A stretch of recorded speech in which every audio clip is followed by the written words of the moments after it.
నమస్కారం నేలతల్లి కార్యక్రమానికి స్వాగతం. రైతులు నిరుద్యోగులు ఉపాధి కోసం రకరకాల మార్గాలను ప్రస్తుత కాలంలో అన్వేషిస్తున్నారు. కొంతమంది పంటల సాగులో, మరికొంతమంది వ్యవసాయ ఆధారిత రంగాల్లో దృష్టి పెడుతున్నారు. అందులో ప్రస్తుతం మన దేశంలో మాంసం వినియోగం పెరిగిపోతోంది. దీంతో గొర్రెలు, మేకలు, కోళ్ల పెంపకానికి మంచి డిమాండ్ ఉంది. ఈ క్రమంలో ఉత్పత్తిని పెంచే దిశగా ప్రభుత్వాలు ప్రత్యేక సబ్సిడీ రుణాలను అందిస్తున్నాయి.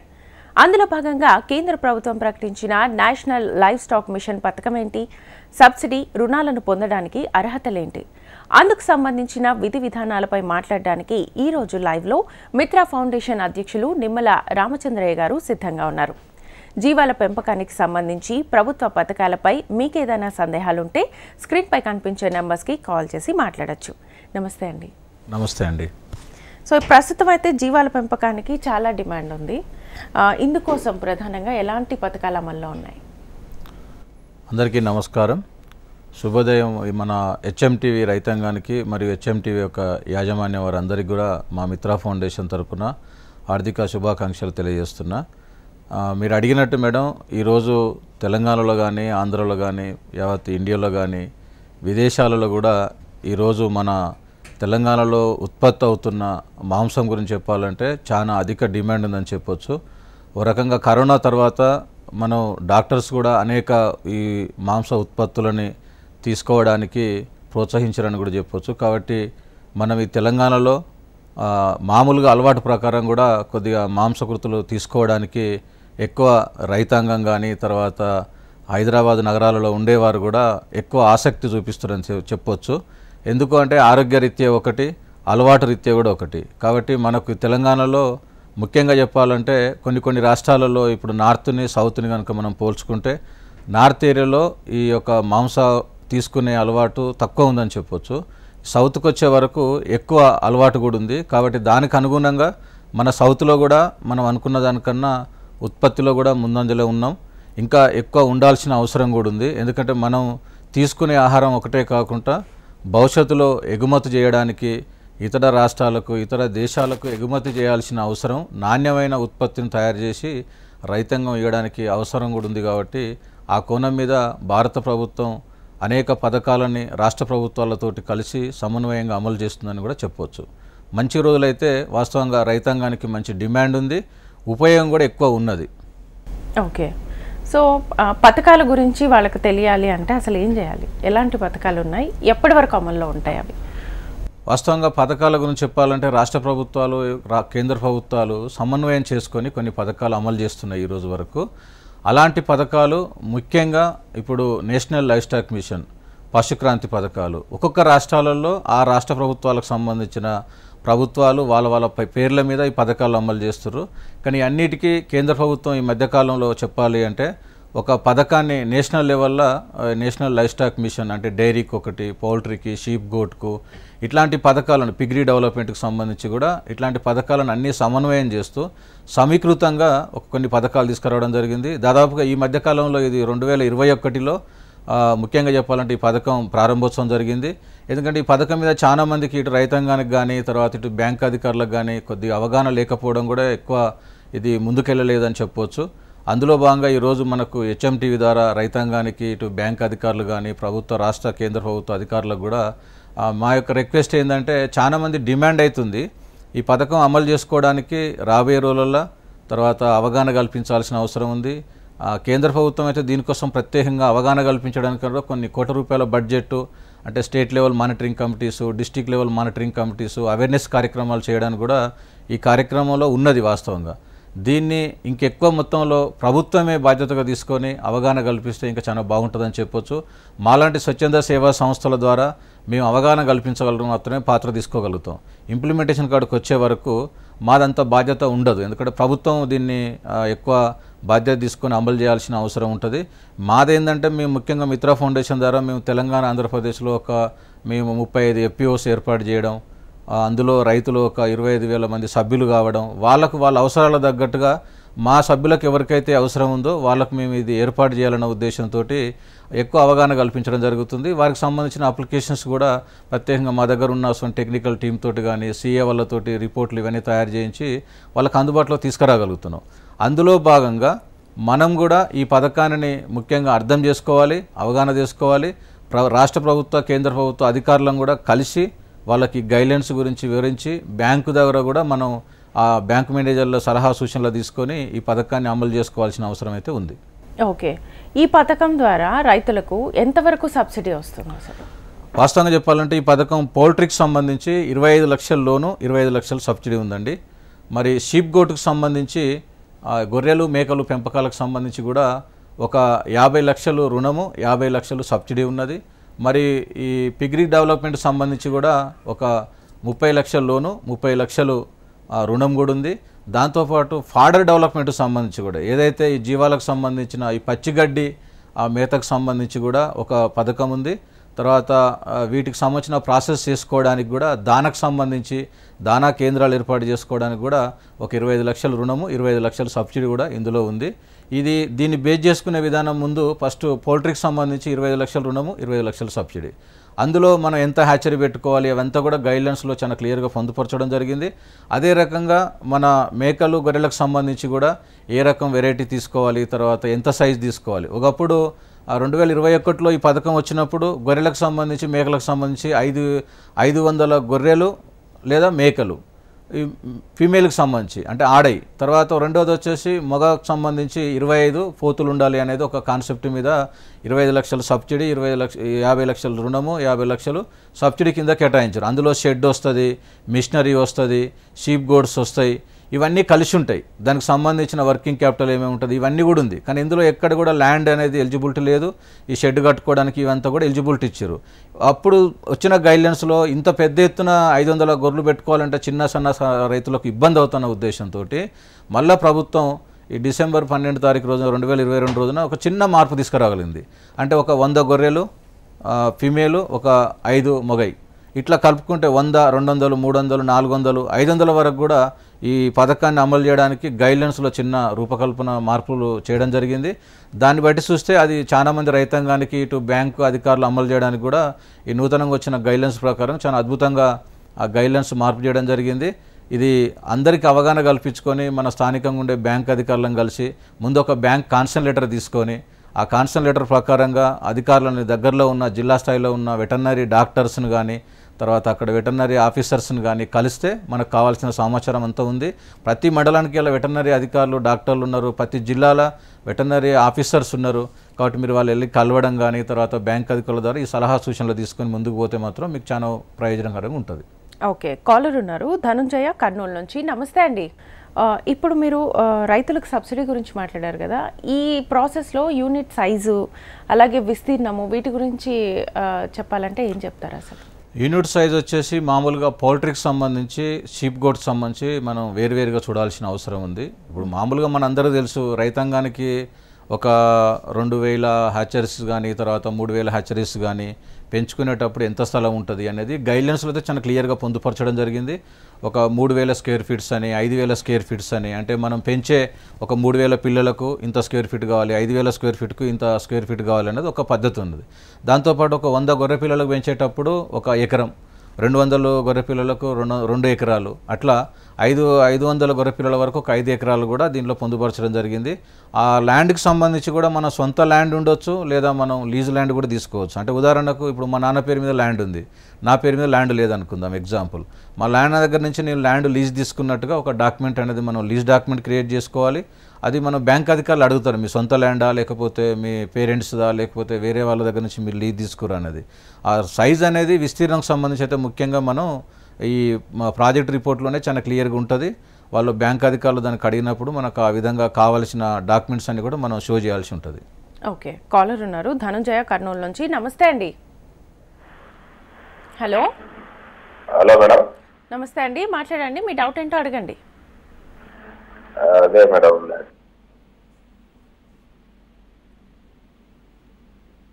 వినిపిస్తుందండి? హలో, ఓకే, కట్ అయింది.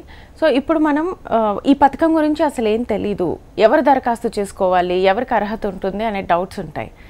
ఎట్లా దరఖాస్తు చేసుకోవాలి? ఇది మంచి ప్రశ్న మేడం. యాక్చువల్గా ఎందుకంటే చాలా మందికి ఇది ఎవరు ఎలిజిబిలిటీ ఉంటారు, ఎవరు అప్లై చేసుకోవచ్చు అనే దాని మీద చూస్తే పరిశీలిస్తే మాత్రం any individual person, any caste, అది ఉమెన్ ఉండొచ్చు, మెన్ ఉండొచ్చు, ఇండివిజువల్ పర్సన్ కూడా అప్లై చేసుకోవచ్చు. తర్వాత సెల్ఫ్ హెల్ప్ గ్రూప్, మన రాష్ట్రంలో భారతదేశం మొత్తం కూడా సెల్ఫ్ హెల్ప్ గ్రూప్స్ ఉన్నాయి.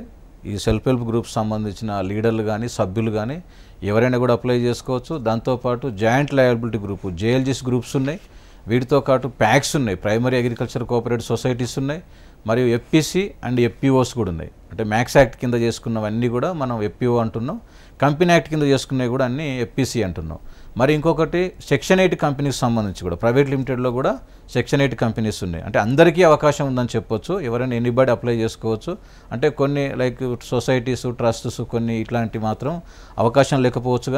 కానీ మొత్తం మీద అయితే ఈ ఇండివిజువల్ పర్సన్స్ ఎవరైనా అప్లై చేసుకోవచ్చు. తర్వాత ఇట్లాంటి ముఖ్యంగా మన రాష్ట్రంలో దాదాపు ఇప్పుడు తెలంగాణలో కనుక పరిశీలిస్తే ఒక 450 నుంచి 500 వరకు ఫార్మర్ ప్రొడ్యూసర్ కంపెనీస్ ఉన్నాయి. వీళ్ళకు చాలా ముఖ్యమని కూడా చెప్పవచ్చు. ఈ మధ్యకాలంలో నేను అప్లై చేస్తున్నప్పుడు ఒకరిద్దరు స్టేట్ లెవెల్ కమిటీలో ఉన్న అధికారులతో మాట్లాడుతున్నప్పుడు ఇండివిజువల్ పర్సన్స్ మాత్రమే వస్తున్నారు. మీలాంటి వాళ్ళు ఎఫ్పిఓస్ కూడా అప్లై చేస్తే బాగుంటుంది అనుకున్నప్పుడు ఒక 100 అప్లికేషన్లు వచ్చినాయంటే అందులో 1-2 అప్లికేషన్లు మాత్రమే ఎఫ్పిఓ అప్లికేషన్స్ వస్తున్నాయి. కాబట్టి దాన్ని మనం పరిగణలోకి తీసుకొని వీలైతే మాత్రం మనం కొద్దిగా ఎఫ్పిఓస్ తరపున, సెల్ఫ్ హెల్ప్ గ్రూప్ తరపున ఇండివిజువల్గానే కాకుండా, ఎందుకంటే ఒకరికి ప్రాపర్టీ ఉంటుంది, ఒకరికి ల్యాండ్ ఉండదు. కాబట్టి మన ఉమ్మడిగా ఒక 5-6 మంది గ్రూప్ కూడా కావచ్చు. అంటే మన దానికి ఏం కంపెనీ రిజిస్ట్రేషన్, సొసైటీ రిజిస్ట్రేషన్ కూడా ఏం అవసరం లేదు. ఒక జాయింట్ లయబిలిటీ గ్రూప్గా ఉమ్మడికి కూడా ఒక గ్రూప్ ఏర్పడేవి కూడా వీళ్ళు అప్లై చేసుకోవడానికి ఎలిజిబిలిటీ ఉంటుంది. ఎనీ పర్సన్, ఉమెన్ అయినా అప్లై చేసుకోవచ్చు, మెన్ అయినా అప్లై చేసుకోవచ్చు. కాబట్టి ఈ క్యాస్ట్కి ఇంత ఎక్కువ సబ్సిడీ, ఈ క్యాస్ట్కి ఇంత తక్కువ సబ్సిడీ అనే వ్యత్యాసాలు కూడా ఏం లేవు ఈ పథకంలో. దీని యొక్క ముఖ్య ఉద్దేశం ఏంది? ఈ పథకం ముఖ్య ఉద్దేశం అంటే రాబోయే రోజులలో భవిష్యత్తులో మంచి మాంసాహార ఉత్పత్తులు అందించడానికి, పౌల్ట్రీ ద్వారా మంచి ఎగ్స్ సమాజానికి బలమైన ఆహారాన్ని అందించడానికి ఈ ఉద్దేశంతో ఇది ఏర్పాటు చేసిన పథకం. కాబట్టి కేంద్ర ప్రభుత్వం దానికోసమే ఈ అనిమల్ హస్బెండరీ డిపార్ట్మెంట్ ద్వారా ఈ పథకాన్ని అమలు చేస్తుంది. మన రాష్ట్రంలో కూడా అనిమల్ హస్బెండరీ శాఖ ద్వారా, అధికారుల ద్వారా దీన్ని ప్రతి జిల్లాలో మనకు డాక్టర్స్ డిపార్ట్మెంట్ నుంచి, బ్యాంక్ నుంచి కూడా ఉన్నారు. ఈ సబ్సిడీ అంతా కూడా సిడ్బీ బ్యాంక్ ద్వారా అమలు చేయడం జరుగుతుంది. మరి ముఖ్యంగా చెప్పాలంటే గ్రామీణ ప్రాంతాల్లో ఉండే బ్యాంక్స్ ఇప్పుడు నాబార్డు మొన్నటి వరకు కొన్ని వేరే పథకాల కింద కూడా సబ్సిడీ ఇవ్వడం జరిగింది. ఇప్పుడు ఈ సబ్సిడీ అంతా సిడ్బీకి ఇవ్వడం జరిగింది. కాబట్టి ఇలాంటి పథకాలను మనం అమలు చేస్తున్నప్పుడు ఈ గైడ్లైన్స్ ప్రకారంగా దాదాపుగా మీరు గూగుల్లో కానీ యూట్యూబ్లో కూడా చాలా సమాచారం ఉంది. మీరు తెలియని రైతులు ఎవరైనా మీరు దానిలో గూగుల్లో కూడా తెలుసుకొని వాటి గైడ్లైన్స్ని మీరు ఫస్ట్ పరిశీలిస్తే మీకు చాలా బాగా అర్థమవుతుంది. ఎందుకంటే గైడ్లైన్స్లోనే మనకు చాలా క్లియర్గా కేంద్ర ప్రభుత్వం కేంద్రీకరించి దాన్ని అనుభవజ్ఞులైనటువంటి నిపుణులతోటి ఈ యొక్క గైడ్లైన్స్ని పొందుపరచడం జరిగింది. కాబట్టి ముఖ్యంగా చెప్పాలంటే ఈ గైడ్లైన్స్ని మనం చూసుకొని ముందుకు పోతే చాలా ప్రయోజనం ఉంటుంది. ఓకే, కాలర్ ఉన్నారు మహేందర్ రెడ్డి సిద్దిపేట నుంచి. నమస్తే అండి. నమస్కారం మేడం, మాట్లాడండి, మీ డౌట్ ఏంటో అడగండి. ఈ నేషనల్ లైఫ్ స్టాక్ మీద మేము షిప్ ఫామ్ పెట్టామనుకుంటున్నాం. దానికి సూచనలు అవి సలహాలు కావాలంటే మా దగ్గర వెటర్నరీ డాక్టర్ దగ్గర అడిగితే మా దగ్గర ఏం లేవు, ఆన్లైన్లో వస్తే తీసుకోమంటున్నారు. దాని గురించి రామచంద్ర గారు అడిగి తెలుసుకుందామని మేము ఎట్లా అవసరం ఉంటుందని తెలుసుకున్నాం. తప్పకుండా అండి, మీరు అడిగిన మంచి ప్రశ్న. ఎందుకంటే ఈరోజు ఆ డిపార్ట్మెంట్లో పనిచేస్తున్న అధికారులకు కూడా ఆ పథకం మీద అవగాహన లేదు. ఇప్పుడు మీరే చెప్తారు, ఎందుకంటే నేనంటే ప్రత్యక్షంగా, ఎందుకంటే కొంతమంది అధికారులు మనసు నొచ్చుకోవచ్చు. ఆ డిపార్ట్మెంట్లో ఉన్న అధికారులు కానీ ఆ బ్యాంకులో పనిచేస్తున్న బ్యాంక్ మేనేజర్లు కూడా ఈ పథకం గురించి, ఎందుకంటే వాళ్ళకుండే బిజీ కారణంగా ఈ గైడ్లైన్స్ వాళ్ళ దగ్గర చేరకపోవచ్చు. పై స్థాయిలో ఐడియా ఉంది, అంటే రాష్ట్ర స్థాయిలో, జిల్లా స్థాయిలో కొంతమందికి అవగాహన ఉంది, వీళ్ళకి అవగాహన లేదనుకోవచ్చు. కాబట్టి మీరు ఏం లేదు, దానికి సంబంధించిన చిన్నది అలా ఆన్లైన్లో ఎట్లా అప్లై చేసుకోవాలంటే మీరు ఎక్కడ పోయినా nlm.udyamimitra.in అనే ఒక వెబ్సైట్ ఉంది. ఆ వెబ్సైట్లో పోతే ఎవరైనా, అంటే ఎనీ ఫార్మర్, ఇండివిజువల్, కంపెనీ, అందులో మీ మొబైల్ నెంబర్ ఎంటర్ చేస్తే మీ మొబైల్కి ఓటీపీ వస్తుంది, మీరు రిజిస్టర్ అవుతారు. మీరు రిజిస్టర్ అయిన తర్వాత మీకు సంబంధించిన డీటెయిల్స్, మీ ఆధార్ కార్డ్ డీటెయిల్స్, మీ పాన్ కార్డు, మీ బ్యాంక్ అకౌంట్ డీటెయిల్స్, మీకు సంబంధించిన DPR detail project reports submission చేయడము, మీ ల్యాండ్ అది ఓన్ ల్యాండా లేకపోతే లీజ్ ల్యాండా, దానికి కావాల్సిన డాక్యుమెంట్స్ ఎట్లా మీరు అప్లోడ్ చేయాలి, దాంట్లో అన్నీ కూడా పొందుపరచడం జరిగింది ఆన్లైన్లో. ఎవరైనా సరే ఇవాళ కొంచెం కంప్యూటర్ పరిజ్ఞానం ఉండి కొంచెం చదువుకున్న వాళ్ళు ఎవరైనా ఆన్లైన్లో అప్లై చేయగలిగిన వాళ్ళు, ఇప్పుడు మీ సేవ లాంటివి కానీ, తర్వాత సిఎస్సి కామన్ సర్వీస్ సెంటర్లు కానీ, ఇలాంటి మాలాంటి వాళ్ళ దగ్గర మేము కూడా ఏంటంటే అవన్నీ చేయడానికి మా దగ్గర ఒక ప్రత్యేకమైన కొంతమంది, మా దగ్గర ఉన్న ఈ రైతాంగం సభ్యులు ఒక 25,000 మంది మెంబర్స్ ఉన్నారు. కాబట్టి వాళ్ళ కోసం నేను ఒక టీంని ఆఫీస్లో పెట్టి ఇట్లాంటి వచ్చిన అప్లికేషన్స్ని ప్రాసెస్ చేయడానికి, ఎందుకంటే మేము బ్యాంకు లోన్ ఇచ్చే వాళ్ళం కాదు, సబ్సిడీ ఇచ్చే వాళ్ళం కాదు. కాకపోతే మా రైతాంగానికి అవగాహన చేయాలి, తర్వాత ఇది అప్లికేషన్ చేసుకునే వాళ్ళకు ఉపయోగపడాలన్న ఉద్దేశంతో మా దగ్గర కొంత టీం ఉంది. మా దగ్గర కూడా మేము సీఏని ఎవరైతే మా దగ్గర ఈ కంపెనీ సెక్రటరీస్ కానీ చార్డ్ అకౌంటెంట్స్ కానీ వాళ్ళతోటి కొన్ని రిపోర్ట్లు తీసుకోవాల్సి వస్తుంది. అలాంటి వాటిని తీసుకొని దానికి సంబంధించిన DPR detail project report, Udyami certificates, వాళ్ళు ఐటీఆర్స్ అడుగుతారు, కొన్ని బ్యాంకులు అడుగుతారు, కొన్ని బ్యాంకులు అడుగుతలేరు. తర్వాత దానికి సంబంధించిన ఈడిపి ట్రైనింగ్ సర్టిఫికేట్స్ అడుగుతారు. అట్లాంటివన్నీ మనకు స్థానికంగా ఉండే డాక్టర్స్ కానీ కలిస్తే, ఎందుకంటే ఇప్పుడు రోజు మనకు పౌల్ట్రీ మీద కానీ డైరీ మీద కానీ షీప్ గోట్ మీద కూడా మనకు కొంత అనుభవం ఉంటుంది. లేకపోతే వాళ్ళు ట్రైనింగ్స్ ఏర్పాటు చేస్తారు. ఆ ట్రైనింగ్స్ ఏర్పాటు చేసినప్పుడు మనం వాళ్ళని కలిసి వాళ్ళ దగ్గర ఒక ట్రైనింగ్ సర్టిఫికేట్ తీసుకుంటే ఒక 1 వీక్ 15 డేస్ ట్రైనింగ్స్ ఉంటాయి. వాటిని అటెండ్ అయితే మనకు ఆ సర్టిఫికేట్ కూడా ఇస్తారు. అవన్నీ తీసుకొని మనం ఆన్లైన్లో అప్లోడ్ చేసుకుంటే అది జిల్లా కమిటీ ఉంటుంది, తర్వాత రాష్ట్ర కమిటీ ఉంటుంది, కేంద్ర కమిటీ ఉంటుంది. ఆ కమిటీ ద్వారా మనకు శాంక్షన్ చేస్తారు, బ్యాంకు ద్వారా లోన్ వస్తుంది. కాబట్టి ఆ లోన్ వచ్చేదానికన్నా ముందు కూడా మీరు ఏంటంటే ఎలా అప్లై చేసుకోవాలి అంటారు. దానికన్నా ముందు మీరు ఒకసారి స్థానికంగా ఉండే మీ బ్యాంకుని వెళ్ళి కలవండి. వాళ్ళకి తెలియకపోతే మీరు క్లియర్గా పలానా నేషనల్ లైవ్ స్టాక్ పథకం అనే పథకం పేరు చెప్పండి. ఇంకా వీలైతే మీరు ఆ గైడ్లైన్స్ను కూడా ఒక కాపీ ప్రింట్ తీసుకెళ్ళి మీరు చూపిస్తే ఆ మేనేజర్, ఎందుకంటే వాళ్ళకు బిజీగా ఉండే కార్యక్రమాల్లో వాళ్ళు ఉంటారు కాబట్టి వాళ్ళకు పట్టించుకోరు కూడా. ఎందుకంటే వాళ్ళు పొద్దున్న లేస్తే బ్యాంకులో ఉండే కస్టమర్స్, వాళ్ళ సర్వీసెస్ వాళ్ళు అందులో నిమగ్నం అవుతారు. కాబట్టి మనం వీలైతే మనమే ఆ పథకం గురించి తెలియజేస్తూ ఇట్లాంటి నాలాంటి వీడియోస్ కానీ ఇట్లాంటి ఎవరైనా అధికారులతోటి కూడా వాళ్ళకు క్లారిటీ ఇచ్చిన తర్వాత మీరు వాళ్ళ దగ్గర ఒక బ్యాంక్ కాన్సెంట్ లెటర్ తీసుకొని ఆ తర్వాత ముందుకెళ్ళి, అంటే వాళ్ళు మీ రుణం ఇస్తాము అని ఒక ఒప్పందం కానీ ఒక అగ్రిమెంట్ పేపర్ లాంటిది ఒక పేపర్ మీద ఇస్తారు, మేము మీకు ఇంత రుణం ఇస్తాము అని. ఆ తర్వాత మీరు ఆన్లైన్లో అప్లై చేసుకుంటే బాగుంటుంది. ఎందుకంటే దానికి సంబంధించిన డిపిఆర్స్ కానీ డాక్యుమెంట్స్ కానీ మీరు అన్నీ రెడీ చేసుకొని అన్నీ రెడీ చేసుకున్న తర్వాత మీకు అక్కడ మళ్ళీ బ్యాంకు వాళ్ళు రుణం ఇవ్వకపోతే ఆ ప్రాజెక్ట్ ఆగిపోయే అవకాశం ఉంటుంది. మీరు పెట్టుకున్న ఖర్చు కూడా వేస్ట్ అయ్యే అవకాశం ఉంటుంది. కాబట్టి అలా ముందు మీరు కొంచెం బ్యాంకును సంప్రదించి ఆ స్థానికంగా ఉండే డాక్టర్స్ కానీ వెటర్నరీ అధికారులు కానీ సంప్రదించిన తర్వాత మీరు అప్లై చేసుకోండి, బాగుంటుంది. అలాంటి ఎవ్వరు మీకు తెలియదండి, పథకమే లేదండి అన్నప్పుడు తప్పని పరిస్థితి అయితే మీరు ఆన్లైన్ డైరెక్ట్ కూడా అప్లై చేయండి. అది అక్కడున్న అప్లికేషన్ సిస్టంలో ఆఫీసర్స్ చాలా మంచి వాళ్ళు కూడా ఉన్నారు. ఆన్లైన్లో అప్లికేషన్ వచ్చిన వాటిని పరిశీలించి ఎలిజిబిలిటీ ఉన్న రైతులకు ఖచ్చితంగా రుణం మంజూరు చేయడానికి కానీ సబ్సిడీ మంజూరు చేయడానికి కూడా జరుగుతుంది. చాలా కార్యక్రమాలు చేసుకుంటారు అవగాహన ఉన్నవాళ్ళు. ఓకే, ఇప్పుడు మామూలుగా పౌల్ట్రీ ఏర్పాటుకు ఈ పథకం కావాలి అంటే ఎలాంటి నియమాలు పాటించాలి అసలు? మామూలుగా అయితే పౌల్ట్రీకి సంబంధించి పౌల్ట్రీ రంగంలో అనుభవం ఉన్న వాళ్ళు మంచిది. ఎందుకంటే ఇప్పుడు ఆల్రెడీ హ్యాచరీస్ పెట్టుకున్న వాళ్ళు చాలామంది ముందుకు వస్తారు. ఎందుకంటే దాని మీద అనుభవం ఉన్న వాళ్ళు ఇప్పుడు ఎగ్ సంబంధించిన ఎగ్ డెవలప్ చేసుకునే వాళ్ళు ఉంటారు, తర్వాత మీట్ డెవలప్ చేసుకునే వాళ్ళు ఉంటారు. గ్రామీణ ప్రాంతంలో అయితే మీ అందరికీ తెలుసు రైతాంగానికి, ఎందుకంటే ఇప్పుడు రకరకాల వెరైటీస్ వచ్చినాయి. ఇందులో కూడా ఇప్పుడు గ్రామీణ ప్రాంతాల్లో ఉండే నాటుకోళ్ళ పెంపకము, బాయిలర్కి సంబంధించి అందులో ఎగ్స్ కోసం సపరేట్గా నియమాలు ఎలాంటి పాటించాలి అంటే వాళ్ళ ప్రాంతాల్లో ఏది సూటబుల్ అవుతుంది, ఏ రకమైన బ్రీడ్ అయితే సరిపోతుందో మనం దాన్ని అక్కడ స్థానికం. ఎందుకంటే ఉదాహరణకు ఇప్పుడు గొర్రెల మేకలు ఉన్నాయనుకోండి, తెలంగాణ ఒక వెరైటీ వస్తుంది, ఇప్పుడు ఆంధ్ర నెల్లూరుకి పోతే ఒక వెరైటీ వస్తుంది, నెల్లూరు జాతి వెరైటీ అంటారు. ఆ ప్రాంతంలో వచ్చేది కొన్ని ప్రాంతాలలో బతుకుతాయి, కొన్ని ప్రాంతాలలో బతుకాయి. ఇప్పుడు నార్త్లో వేరే ఉన్నాయి, సౌత్లో వేరే ఉన్నాయి, మన తెలంగాణ ఆంధ్రలోనే వేరే వేరే వెరైటీస్ ఉన్నాయి.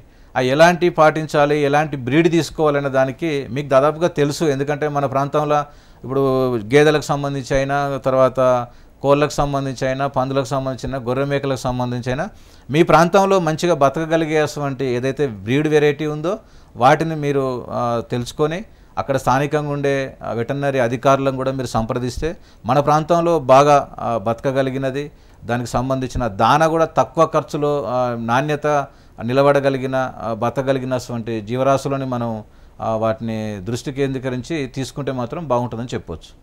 ఓకే, మామూలుగా ఇప్పుడు గొర్రెలు మేకల్ని పెంచే పద్ధతి ఉంటుంది, ఏ నిష్పత్తిలో పెంచాలి అనే డౌట్ ఉంటుంది. మామూలుగా చెప్పాలంటే ఇప్పుడు గొర్రెలకు సంబంధించి ముఖ్యంగా చెప్పాలంటే ఒక 100 గొర్రెలు కానీ మేకలు కానీ తీసుకున్నప్పుడు ఆడ గొర్రెలకు సంబంధించి మేకలకు సంబంధించి ఒక 100 అవి ఉంటాయి, మగ గొర్రెలు ఒక 5 ఉంటాయి. అంటే వీటిని 100 ఇవి ఒక 5 ఇవి ఉంటాయి, కలిపి ఉంటాయి. 5:100 కలిపి వస్తుంది. కాబట్టి రేపు 200 ఉంటే ఒక 200 గొర్రెలు ఇవి, ఒక 10 పోతులు. అంటే ఆడ గొర్రెలు కొన్ని ఒక 100, ఒక 5 ఇవి కలిపి వాటికి జీవనోపాధి ఏర్పాటు చేసుకునే వాళ్ళు 100 ఏర్పాటు చేసుకోవచ్చు, 200 చేసుకోవచ్చు, 300 చేసుకోవచ్చు, 400 చేసుకోవచ్చు, 500 వరకు లిమిట్ ఉంది. అంటే మినిమం 100, మ్యాక్సిమం 500 వరకు ఉంది. 500 పెట్టుకునే వాళ్ళకు ఇంకొక 25 పోతులు, ఒక ఆడ 500 ఇట్లా కలిపి పెట్టుకోవచ్చు. ఈ పెట్టుకునే క్రమంలో వాటి యొక్క సైజు కూడా, అంటే మీరు ఎంతైతే పెట్టుకున్నారు, ఒక 100 పెట్టుకున్నారంటే ఒక 1 acre ల్యాండ్ సరిపోతుంది. ఒక 500 పెట్టుకుంటారంటే 5 acres ల్యాండ్ సరిపోతుంది. ఎందుకంటే దాని మేత, దానికి తిరగడానికి, ఎందుకంటే ఒక జీవరాశి బతకాలి అంటే దానికి సంబంధించిన ఆ మేతకు తిరగడం కానీ, తర్వాత మనం అందులో షెడ్స్ ఏర్పాటు చేసుకునేటప్పుడు కూడా కొంతమంది గ్రౌండ్లో ఏర్పాటు చేస్తారు, కొంతమంది లేయర్ బై లేయర్ ఇట్లా స్టెప్ బై స్టెప్ కూడా ఏర్పాటు చేయడం జరుగుతుంది. ఎందుకంటే first floor, second floor, third floor, even పోల్ట్రీలో కూడా అలాంటి సిచ్యువేషన్ ఉంది. ఎందుకంటే ఆ ఎరువుని వీళ్ళు సేకరించుకునే పద్ధతి కానీ, ఆ ఎరువుని వేరే కింద ఫిష్ ఫార్మింగ్ చేస్తారు కొంతమంది, వాటర్లో అది అంతా ఎరువు పడుతుంటుంది, దానికి మేత అవుతుంది, దాన అవుతుంది అని చెప్పేసి. కొంతమంది వచ్చిన ఎరువుని సేకరించుకొని మళ్ళీ ఫీడ్గా దానికి ఎరువులుగా వాడుకోవడానికి, వర్మీ కంపోస్ట్గా వాడుకోవడానికి కూడా అట్లాంటి అవకాశాలు ఉన్నాయి. కాబట్టి లేయర్ బై లేయర్ సైజ్ చేసుకోవచ్చు, మీరు విస్తీర్ణం ఎక్కువ ఉన్న దగ్గర కూడా మీరు ఇట్లా కూడా డెవలప్ చేసుకోవచ్చు. కాబట్టి మీకు రైతాంగానికి ఉండే ప్లాన్ బట్టి, అక్కడ స్థానికంగా ఉండే మీ ప్రాంతం యొక్క ఉష్ణోగ్రత పరిస్థితిని బట్టి, వర్షాభావ ప్రాంతాన్ని బట్టి, ఆ భూసారం యొక్క భూమి పరిస్థితిని బట్టి, ఎందుకంటే ఒక్కొక్క ప్రాంతంలో ఒక ప్రాంతమైన వాతావరణం ఉంటుంది కాబట్టి దానికి అనుగుణంగా ఏ పద్ధతిలో ఏర్పాటు చేసుకుంటే బాగుంటుంది అనే దాన్ని బట్టి కూడా మీకు అక్కడ ఉండే స్థానిక వెటర్నరీ అధికారులు సలహా సూచనలు ఇస్తారు. రైతాంగానికి దాదాపుగా ఇవాళ తెలుసు, ఎందుకంటే బ్రీడ్లో ఎన్ని రకాల బ్రీడ్ పౌల్ట్రీ ఉంది, ఏ బ్రీడ్ బాగా బతుకుతుంది. ఎందుకంటే మీకు తెలిసినంత వరకు ఇవాళ హైబ్రిడ్లో కూడా నాటుకోళ్ళు అంటున్నాం, నాటుకోళ్ళలో కూడా నాటుకోడు మాదిరిగా ఉండే వెరైటీస్ బ్రీడ్స్ అన్నీ కూడా హైబ్రిడ్లో కూడా వచ్చినాయి. అంటే వాటిని ఎట్లా పెంచుకోవాలి, తర్వాత బయలల్లో ఎలాంటి బ్రీడ్ పెంచుకోవాలి, ఇవన్నీ కూడా మీకు దాదాపుగా రైతాంగానికి తెలుసు. కాబట్టి వాళ్ళ స్థాయిలో ఏదైతే బాగా ఎక్కువ బతకగలుగుతుంది, ఏది ఎక్కువ దానా పెడితే తొందరగా బ్రీడ్ వస్తుంది, కొంచెం 2 రోజులు లేట్ అయినా సరే మంచి ఎగ్స్ దేంట్లో వస్తున్నాయి, ఇవన్నీ వాళ్ళు పరిశీలించుకుంటారు. ఇక పిగ్రీకి సంబంధించి అయితే ఈ మధ్యన ఇంకా రకరకాల ఇట్లాంటివి కూడా వస్తున్నాయి. అంటే డాంకీ ఫార్మింగ్ సంబంధించి, దాని మిల్క్ సంబంధించి ఆర్డర్స్ని బట్టి కూడా చాలా వస్తుంది. నా దగ్గరికి ఈ మధ్యన నేను ఒక 10 అప్లికేషన్స్ డాంకీ ఫార్మింగ్ కూడా చేసిన, 25 lakhs వరకు. అంటే ఇది ఒకటే పథకం, NLM ఒకటే కాకుండా PMEGP పథకంలో కూడా ప్రధానమంత్రి ఉపాధి కల్పన పథకాన్ని కూడా ఈ పథకం సద్వినియోగం చేసుకోవచ్చు. దానికి 35% సబ్సిడీ ఉంది. ఈ NLM స్కీమ్కి అయితే మనకు 50% ఉంది. కాబట్టి మీకు అవకాశం ఉన్న దగ్గర ఏదైతే మీకు బ్యాంకర్ సపోర్ట్ చేస్తారో, ఈ పథకం అవగాహన లేదు అనుకున్నప్పుడు రెండో పథకం ఇది కూడా చెప్పొచ్చు బ్యాంక్ మేనేజర్కు, దాని ద్వారా కూడా ఈ పథకాన్ని లబ్ధి పొందడానికి మంచి అవకాశాలు ఉన్నాయని చెప్పొచ్చు. ఓకే, ఇప్పుడు దరఖాస్తు చేసుకోవడానికి దానికి ఫీజు వివరాలు, దానికి కావాల్సిన డాక్యుమెంట్స్ ఇవేవి వాళ్ళకి తెలియదు కదా, సో వాళ్ళకి ఎలా డాక్యుమెంట్స్ అన్నీ సమకూర్చుకోవాలి వాళ్ళు? వాస్తవంగా చెప్పాలంటే ఈ డాక్యుమెంట్ రెడీ చేసుకోవడం అనేది ఒక ప్రక్రియ. ఎందుకంటే ఇప్పుడు వాళ్ళకి సంబంధించిన ఎవరి దగ్గరైనా మన భారతదేశంలో, మన తెలంగాణ ఆంధ్రలో కూడా ఆధార్ కార్డు ఉంటుంది, పాన్ కార్డు ఉంటుంది. కొంతమందికి ప్రొఫెషనల్ ఉండే వాళ్ళకు కంపెనీస్ ఉంటాయి, కొంత ITRs ఉండదు, GST ఉండదు, తర్వాత EDP ట్రైనింగ్ సర్టిఫికెట్ ఉండదు, ఉద్యమి రిజిస్ట్రేషన్స్ లాంటి MSME సర్టిఫికెట్స్ కొంతమందికి ఉండవు. అవి లేనప్పుడు మనం స్థానికంగా ఉండే బ్యాంక్ అధికారుల సలహా తీసుకోవడం కానీ, అక్కడ ప్రభుత్వ అధికారుల సలహా తీసుకోవడం, DAC వాళ్ళ సలహా తీసుకోవడంతో మనకు అక్కడ ఎవరు చేస్తారో తెలుస్తుంది. లేదంటే మనమే వస్తే మాత్రం మనమే ఆన్లైన్లో అప్లై చేసుకోవచ్చు. లేదా అక్కడ అందుబాటులో ఉన్న చార్టెడ్ అకౌంటెంట్ని అడిగితే వారు మనకు ఈ డీటెయిల్ ప్రాజెక్ట్ రిపోర్ట్ అనేది చాలా ముఖ్యం, అందులో రెంటల్ అగ్రిమెంట్ చేసుకోవడం ఎట్లా, అగ్రిమెంట్ ఎట్లా, మన డాక్యుమెంట్ ఏమేమి రెడీ చేసుకోవాలనేది వాళ్ళు మనకు సలహా ఇస్తారు. దాన్ని బట్టి వాళ్ళు ఈ డాక్యుమెంట్స్ అయితే రెడీ చేసుకోవాలి. వీటికి ఎక్కడ కూడా MSMEలో ఒక్కటి మాత్రమే ఒక దగ్గర చాలా క్లియర్గా బోర్డులో డిస్ప్లే చేయబడుతుంది. అంటే మీకు 10 లక్షలకు అప్లై చేస్తే ఇంత DPR ఛార్జ్ తీసుకుంటామని. అదంతా స్థానికంగా ఉండే CA వాళ్ళు ఒక్కొక్క దగ్గర 2000 తీసుకోవచ్చు, 10,000 తీసుకోవచ్చు. 10 లక్షలకు అప్లై చేస్తున్నామంటే ఒక్కొక్క CA ఒక రకంగా ఛార్జ్ చేస్తారు దానికి. కాబట్టి అక్కడ స్థానికంగా ఉండే వాళ్ళ దగ్గర మీరు ఆ డాక్యుమెంట్ చేయించుకున్న, కొంచెం అనుభవం ఉండే వాళ్ళ దగ్గర, ఉదాహరణకు చెప్పాలంటే బ్యాంక్ అధికారులు కానీ, లేకపోతే వెటర్నరీ ఈ స్కీమ్కి సంబంధించి వెటర్నరీ అధికారులు కానీ, MSME అధికారులు కానీ, లేదంటే మాలాంటి స్వచ్ఛంద సంస్థలు కూడా కొంతమంది చేసేవాళ్ళు ఉన్నారు. వాళ్ళతోటి అనుభవం ఉన్న వాళ్ళతోటి మేము కూడా ఏంటంటే మాకు అనుభవం ఉన్నా కూడా మేము ఒక సాఫ్ట్వేర్ని వాడడము, లేకపోతే మేము ఒక CA ద్వారా చేయించడమో జరుగుతుంది. వాటికి ఇంతనే నిర్ధారణ ఎక్కడ లేదు. ఎందుకంటే ఆ పేరు చెప్పి కూడా చాలామంది స్కామ్ చేసే వాళ్ళు ఉన్నారు. ఎందుకంటే ఇప్పుడు నాకు తెలిసినంత వరకే ఇప్పుడు అప్లై చేసుకునే వాళ్ళకి కాల్ చేసి మీకు సబ్సిడీ వస్తుంది, మీకు లోన్ వస్తుంది, మీకు శాంక్షన్ చేస్తామని కూడా చాలామంది దగ్గర తెలవని రైతుల దగ్గర డబ్బులు తీసుకొని కూడా ఇబ్బంది పెట్టిన వాళ్ళు కూడా ఉన్నారు. ఎక్కడో ఢిల్లీ నుంచి మేము ముంబై నుంచి కాల్ చేస్తున్నాం, మీకు శాంక్షన్ అయింది, అట్లా వాళ్ళ మాటలు ఎవరి మాటలు వినొద్దు. దయచేసి వాళ్ళకి ఎవరికి బయట వాళ్ళకి డబ్బులు ఇవ్వద్దు, వేరే వాళ్ళ అకౌంట్లో డబ్బులు డిపాజిట్ చేయాల్సిన అవసరం అయితే లేదు. ఎందుకంటే మీరు నిజంగా చెప్పాలంటే దానికి సంబంధించిన ఏదన్నా డాక్యుమెంట్స్ రెడీ చేసుకోవడానికి, ప్రాజెక్ట్ రిపోర్ట్స్కు అట్లాంటి అవసరం ఉంటే కొద్దిగా ఛార్జ్ అవసరం పడుతుంది. 2,000 నుంచి ఒక 50 లక్షల వరకు పెట్టుకోవాలంటే 10,000, 25,000 కూడా ఛార్జ్ తీసుకునే వాళ్ళని బట్టి ఉంది. ఇంత అని లిమిటేషన్, దానికి మనం MRP ఎక్కడ చెప్పలేదు. కాబట్టి దాన్ని దృష్టిలో పెట్టుకొని మీ స్థానికంగా ఉండే మీరే డైరెక్ట్గా కలిసి తీసుకోండి. బయట వాళ్ళకైతే ఎవరికి డబ్బులు ఇవ్వద్దు, ఇస్తే అవి మాత్రం ఫ్రాడ్ అయిపోతుంది. వాళ్ళ అకౌంట్లో పడిపోయిన తర్వాత మనకి ఇయ్యరు. మీరు మీ మార్జిన్ అమౌంట్ డిపాజిట్ చేసుకునేటప్పుడు కూడా మీరు మీ అకౌంట్లోనే డిపాజిట్ చేసుకోవాలి, బయట వాళ్ళకి ఎవరికైతే డిపాజిట్ చేయదు. ఎందుకంటే దీని పేరు చెప్పి చాలామంది ఇట్లా మోసాలు కూడా జరుగుతున్నాయి కాబట్టి దీని మీద కూడా కొంచెం అవగాహన కలిగి ఉండాలి. దానికి ఛార్జ్ విషయాలలో మీరు కావాలంటే నేను నా నెంబర్కి కాల్ చేయండి, లేకపోతే వాట్సాప్ చేయండి. ఆ దాంట్లో మీకు ఆ డీటెయిల్స్, ఆ చెక్ లిస్ట్ కూడా ఏమేమి డాక్యుమెంట్స్ అవసరం పడతాయి, దానికి ఏమేమి అప్లై చేసుకోవాలి, దానికి ఎట్లా వెబ్సైట్లో అప్లై చేసుకోవాలని అట్లాంటి డీటెయిల్స్ కూడా నేను వాళ్ళకు అందుబాటులో ఉంచుతా. మాకు ఆఫీస్కి వచ్చినా కూడా మేము హైదరాబాద్ ఉప్పల్లో మా ఆఫీస్ ఉంటుంది, ఎవరికైనా అందుబాటులోకి వస్తే కూడా వాళ్ళకి నేను దాని మీద క్లారిటీ, మా టీం ఉంటుంది, వాళ్ళకి క్లారిటీ ఇస్తారు. అప్లై చేసుకునే వాళ్ళు ఉంటే అక్కడ మీ స్థానికంగా కూడా సీఏని అడిగి మీరు అప్లై చేసుకోవచ్చు ఆన్లైన్లో. Okay, thank you so much sir. అంటే చాలామందికి ఈ పౌల్ట్రీ గురించి కానీ ఈ పథకాల గురించి కానీ చాలామందికి తెలియదు, చాలా క్లియర్గా చెప్పారు. Thank you so much. Thank you అండి. నాకు ఈ అవకాశం ఇచ్చినందుకు HMT వారికి మా మిత్రా ఫౌండేషన్ తరఫున ఆర్థిక శుభోదయం. చూసారు కదండి, మరింత సేద్య సమాచారం కోసం మా HMTV అగ్రి యూట్యూబ్ ఛానల్ని సబ్స్క్రైబ్ చేసుకోండి. ఇది ఇవాల్టి నేలతల్లి కార్యక్రమం. నమస్తే.